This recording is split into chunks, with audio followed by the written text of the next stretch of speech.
श्री परमात्मने नमः।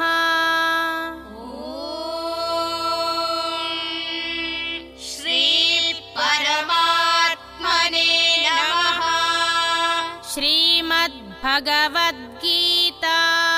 श्रीमद्भगवद्गीता अथ सप्तमोऽध्यायः।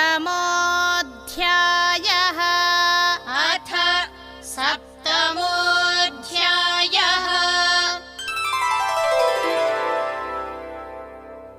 श्रीभगवानुवाच श्रीभगवानुवाच येषां त्वन्तगतं पापं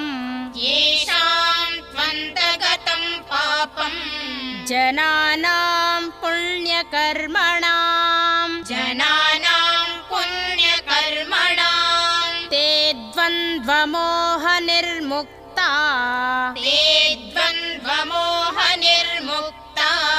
भजन्ते मां दृढव्रताः। ॐ तत्सदिति